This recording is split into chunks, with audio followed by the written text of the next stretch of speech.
Josh Hardcastle with Alley Theater Education and Community Engagement.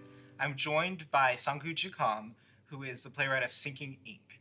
Now, Sanggu, you and Shakespeare are both playwrights who play a lot with language. Mm-hmm. Would you consider Shakespeare an original spoken word artist? I would consider him a playwright. Okay. Spoken word is very much based in oral tradition. Mm-hmm.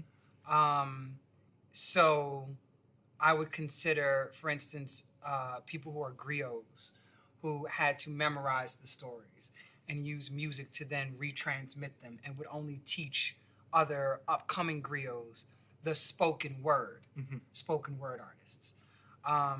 Shakespeare had the pen and was writing the words down so that people could pick them up and speak them. But I think that in terms of language, you find parallels in the regarding how, for instance, metaphor and simile are used. You see those same things in Anansi stories out of Ghana and Nigeria. So I wouldn't consider him a spoken word artist, but I would consider him someone in the tradition of how words, and all cultures do this. The Buddha did this. How do words resonate truth in different ways? Okay, cool. So both Shakespeare and rap, poetry, all of these great genres for expression play a lot with some similar techniques. What are some techniques that are the same between hip hop and Shakespeare? Are there any similarities in between the two?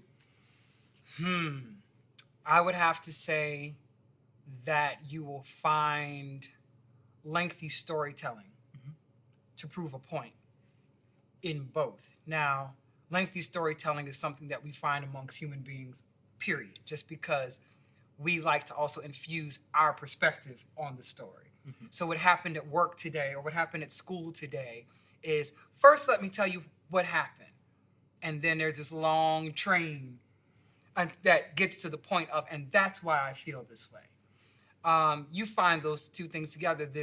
The beauty about both is that they lift those feelings to a point where we all can get a sense of like, oh, yep, you not only talked about this feeling of frustration, but the frustration is a tempest. In contemporary terms, the frustration is as chaotic as Hurricane Katrina. So in the Bayou, people might reference that. Shakespeare is referencing things that the people of his time knew and recognized. Both spoke to what was going on in the moment and encapsulate that. So even though they're kind of different trees, they're in the same forest of storytelling.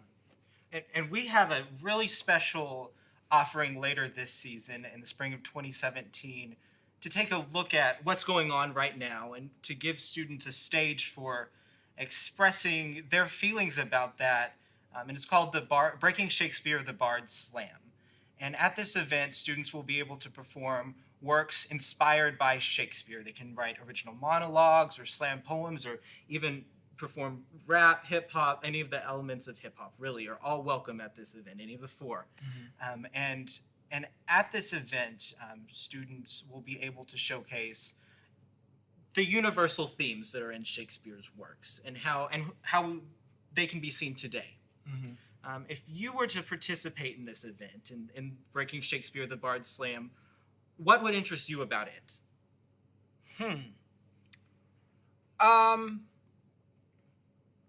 What often is the barrier for Shakespeare is that the language sounds so far removed from who we are today that people even wonder why they have to do it outside of an educational setting. So what I'd be interested in the process is, how does something that is from Elizabethan times resonate today?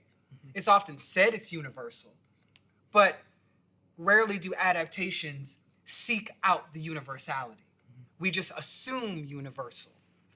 So what happens when a 16-year-old kid from Houston has to engage with this work? How do you know that the kid can study it, but if it's not resonating here, then it may still seem distant? I'd be interested to see where you bring those two things together. Because even audiences in New York who go and see Shakespeare in the Park, they see it because it's a thing to do and it's free. Not always because it's, oh, I felt that. Yeah.